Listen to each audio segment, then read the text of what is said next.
ቁርአን የእግዚአብሔር ቁርአን የአላህ ቃል እንዳልሆነ ያሳይቻለሁ። ሱራ 8 1 ላይ ያሳይቻለሁ።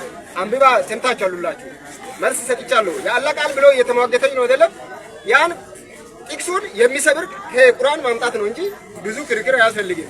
30 ምዕራፍ 3 79 ነው የሰጠው። እሱም ከቁርአን ነው የሰጠው። ሁለተኛ ቁርአን ከሰማይ እንደወረደ ያምናል። ይሄ ቁርአኑ ያምናል። ምዕራፍ 41 2 ላይ ከሰማይ እንደወረደ ይናገራል። ከሰማይ እንዴት ወረደ ነው የኔ ጥያቄ። እንግዲህ አልተመለሰም እስካሁን። ስለዚህ እንዴት እንደወረደ ለህዝብ ማብራራት ነው።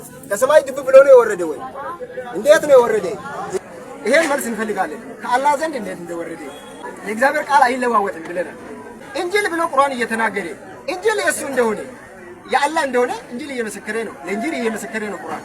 ሁለተኛ ተውራት ለተውራት እየመሰከረ ነው። ተውራት ደግሞ የአላህ ቃል ከሆነ እሺ ቁርአን ብቻ አላህ ጠብቆ እንጂልና ተውራትን ለምን አልጠበቀም? ለኛ ጥያቄ ነው። እሱን ከቁርአን እግዚአብሔር ለቁርአን ብቻ አዳልቷል። ከሱ በፊት ለሙሳ የወረደው ቃል ላይ ቦታ የለውም የሚል ከሆነ መስጠት ነው እኛ የምንፈልገው እንጂ ክርክር አያስፈልግም። እኛ የምናምነው እግዚአብሔር በፈለገው መንገድ እኛ እንድንድን ነው።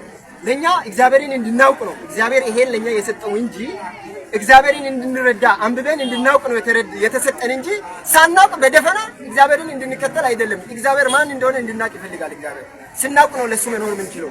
ይሄ ደግሞ በደንብ ለኛ ማብራራት ይገባዋል። ከቁርአን ውስጥ ሰው ቅዳሜና እሁድ አትስሩ የሚለው የኦሪት ሕግ አለ። ያን ሲሰበሩ እግዚአብሔር ሰዎችን ዝንጀሮ አደረገ የሚል ቃል አለ። ይሄ ዝንጀሮ የሆነው ህዝብ የት እንዳለ እኛ እናውቅም። በቁርአን ቦታ ሊሰጣችሁ ይችላል። ሱራ 2:65 ላይ አንብቡ።